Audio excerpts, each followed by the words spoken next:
Hello friends, आज हम start करेंगे लीनियर इक्वेशन की 10th worksheet R S Agarwal exercise 8B। हमारा क्वेश्चन है two numbers are such that the ratio between them is 3:5। मतलब दो नंबर ऐसे हैं, सच ऐसे हैं कि जो रेशियो है उन दोनों के बीच वो रेशियो क्या है, 3:5। मतलब दोनों रेशियो, दो नंबर का रेशियो, पहले नंबर का रेशियो 3 है और दूसरे नंबर का 5 है। If each is increase by 10, मतलब पहला नंबर और दूसरा नंबर दोनों में जब 10 को क्या ऐड करेंगे, इंक्रीज करेंगे, बढ़ाएंगे, तो जो the ratio between the new numbers, जो ऐड होके जो नया नंबर का जो रेशियो बनेगा वो क्या होगा, 5:7। तो हमको फाइंड करना है वो दो ओरिजिनल नंबर्स कौन से हैं। तो चलिए सॉल्व करते हैं। पहले मान लेते हैं लेट कि पहला नंबर, फर्स्ट नंबर क्या है, पहले नंबर का रेशियो 3 है, तो फर्स्ट नंबर को क्या मान लेंगे, 3x। पहला नंबर क्या है, 3x। दूसरे नंबर का रेशियो 5 है, तो दूसरे नंबर को क्या मान लेंगे, 5x। अब क्या बोल रहा है कि अकॉर्डिंग टू क्वेश्चन, क्वेश्चन के हिसाब से क्या कह रहा है कि इफ ईच, मतलब हर दोनों, इसकी बात हो रही है, इसकी बात हो रही है, दोनों में जब इंक्रीज करेंगे 10, तो जब इसमें इंक्रीज करेंगे क्या, 10 इंक्रीज करेंगे तो पहला नंबर क्या हो जाएगा, फर्स्ट नंबर क्या हो जाएगा, 3x+10 हो जाएगा। और सेकेंड नंबर क्या हो जाएगा, 5x+10 हो जाएगा। The ratio between the new number so form, तो ये जो दो नया नंबर आया है इसी का रेशियो क्या है, 5:7। इसी का रेशियो है, मतलब तो इन दोनों को भी रेशियो में लिख देते हैं, 3x+10 upon 5x+10 equal to, जब रेशियो को हम लोग अपॉन में लिख सकते हैं, 5/7। अब क्या करेंगे, अब इसका क्रॉस मल्टीप्लीकेशन कर देंगे, 7 का मल्टीप्लाई पूरे में, 5 का मल्टीप्लाई पूरे में, इक्वल टू 5x+10, 7 3 जा 21 और x और 7 10 जा 70, 5 5 जा 25 x और 5 10 जा 50। देखिए वेरिएबल टर्म में 25x क्या है, बड़ा है, तो इस वजह से 21 को यहाँ प्लस में उधर भेजेंगे तो माइनस में हो जाएगा, 25x माइनस 21x, यहाँ 70 प्लस में, यहाँ 50 प्लस में, इधर भेजेंगे तो माइनस में हो जाएगा 50। 25x में से जब हम 21x घटाएंगे तो क्या आएगा, 4x, और 70 में से जब 50 घटाएंगे तो क्या आएगा, 20।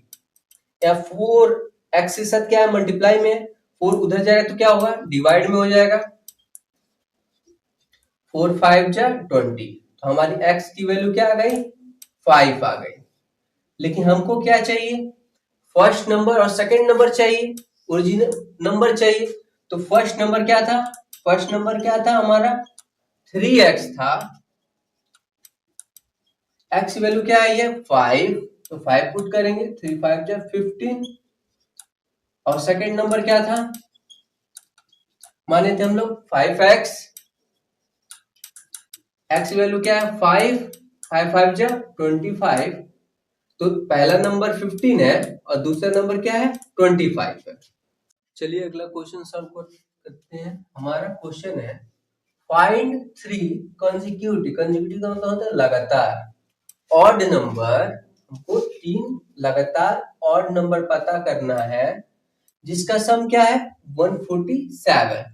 तो सबसे पहले हम लोग जान ले ऑड नंबर क्या होता है। ऑड नंबर वे नंबर होते हैं जो 2 से डिवाइड नहीं होते हैं। तो मान लेते हैं तीन, कोई भी तीन लगातार ऑड नंबर, जैसे क्या 7 हो गया और 9 हो गया, और क्या हो गया, 7 हो गया, 9 हो गया और 11 हो गया। अब देखिए इसी 7 को हम लोग थोड़ा सा 2 से डिवाइड करते हैं, और तो 2 से जब डिवाइड करेंगे तो 2 3 जा 6 होगा, तो 6 डिवाइड होगा नहीं, +1। यहीं से इसका एक जनरल फॉर्म आएगा। तो यहाँ पे तो इसका जो फर्स्ट नंबर हम लोग इसमें जो मानेंगे, फर्स्ट नंबर जो मानेंगे वो यहीं से होगा। यहाँ पे ये जो 3 है, यहाँ पे कुछ भी हो सकता है, मतलब 1 भी हो सकता है, 0 भी हो सकता है। जैसे यहाँ पे यहीं पे हम लोग 0 रख दें +1, तो हमारे 2 0 जा 0, +1 तो पहला ऑड नंबर आ गया। यदि हम लोग 0 रखें, यहीं पे यदि 1 रख दें, यहीं पे यदि हम 1 रख दें, 2 1 जा 2 +1 तो दूसरा ऑड नंबर आ गया 3। मतलब यहीं पे हम लोग को क्या मानना पड़ेगा, x मानना पड़ेगा।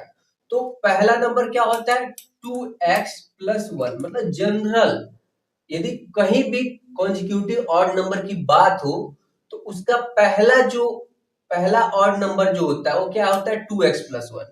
अब देखिए इन दोनों के अंतर क्या है, 7 और 9 के बीच अंतर क्या है, 2 का है, और 9 और 11 के बीच भी क्या है, 2। तो इसका जो अगला नंबर होगा उसमें क्या 2 क्या होगा, जुड़ा होगा। तो सेकेंड नंबर क्या होगा, इसमें यदि 2 जोड़ दें, 2x + 1, इसी में 2 जोड़ दें, क्योंकि दो कॉन्जिक्यूटिव नंबर ऑड नंबर के बीच में 2 का क्या होता है, अंतर होता है। तो 2 जोड़ेंगे तो अगला हमारा जो दूसरा आ जाएगा 2x + 3, दूसरा ऑड नंबर, लगातार ऑड नंबर क्या होगा, 2x + 3।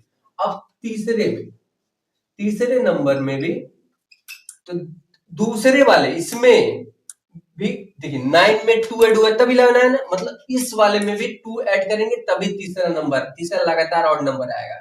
2x + 3 + 2, तो 2x और 3 2 क्या हो जाएगा, 5 हो जाएगा। तो यही हमारे क्या है, पहले मतलब कॉन्जिक्यूटिव 3 कॉन्जिक्यूटिव ऑड नंबर ये है, 2x + 1, 2x + 3 और 2x + 5। तो चलिए क्वेश्चन सॉल्व करते हैं। बोला है तीनों का सम, मतलब इसका सम क्या है, 143 है। तो 2x + 1, इसको ब्रैकेट में कर दें, plus 2x + 3 plus 2x + 5 equal to क्या, सम करने में क्या आ रहा है, 147। तो देखिए इसको सही कर लें, 2x + 1 plus 2x + 3 plus 2x + 5 equal to 147। सबसे पहले वेरिएबल वाले टर्म को एक पास करते हैं, 2x, इस वाले 2x को भी, ये भी 2x को, वेरिएबल टर्म पास हो गए, पास में हो गए। अब कांस्टेंट टर्म को 1 3 और क्या 5 इक्वल टू 147। अब इन तीनों को ऐड 2 2 4 2 6, तो 6x आ गया, और 5 3 8 1 9 इक्वल टू क्या है, 147। यहाँ 9 प्लस में उधर भेजेंगे तो 9 माइनस में हो जाएगा, 147 - 9। जब 147 में से 9 घटाएंगे तो क्या आएगा, 138 आएगा।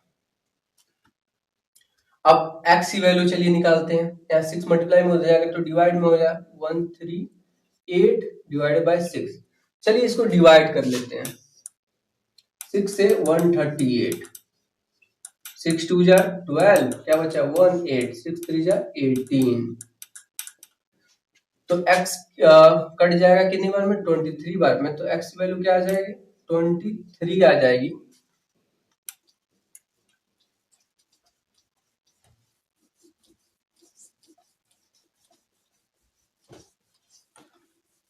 चलिए पहला नंबर क्या है हमारा, फर्स्ट नंबर क्या है, चलिए अब तीनों नंबर निकाल लेते हैं। फर्स्ट नंबर क्या है, 2x + 1 है, 2x + 1 है, तो x की वैल्यू क्या आई थी हमारी, 23 आई थी, +1, इसको 2 3 जा 6, 2 2 जा 4 +1, तो पहला नंबर क्या हो गया, 6 + 1 47 हो जाएगा सेकेंड नंबर। और 2x + 3 है, 2x + 3 सेम है। 2x की वैल्यू क्या आएगी 46, जैसे यहाँ आई थी बस यहाँ 46 + 3, तो क्या होगा 46 + 3 क्या होगा 49 हो जाएगा। और थर्ड नंबर क्या था 2x + 5, 2x + 5, 2x की वैल्यू तो सेम आएगी 46 ही आएगी +5, तो क्या हो जाएगा 51। तो पहला देखिए 47 के बाद क्या ऑड नंबर आता है 49 आता है, 49 के बाद क्या ऑड नंबर आता है 51 है। चलिए इसको चेक कर लेते हैं, तीनों को ऐड करते हैं, देखते हैं 147 आता है कि नहीं। यदि आएगा इसका मतलब हम लोगों ने क्या किया है सही किया है। 47 49 और क्या 51 ऐड करते हैं, 9 और 7 क्या होगा 16, 117 का 7 1 कैरी 5 4 9 और 9 4 13 और 114 147 आ गया। इसका मतलब हम लोगों ने क्वेश्चन सही किया। थैंक यू दोस्तों, अगर आपको कोई डाउट है तो कमेंट करें, उसको अगले वीडियो में उस डाउट को क्लियर करेंगे। Thank you.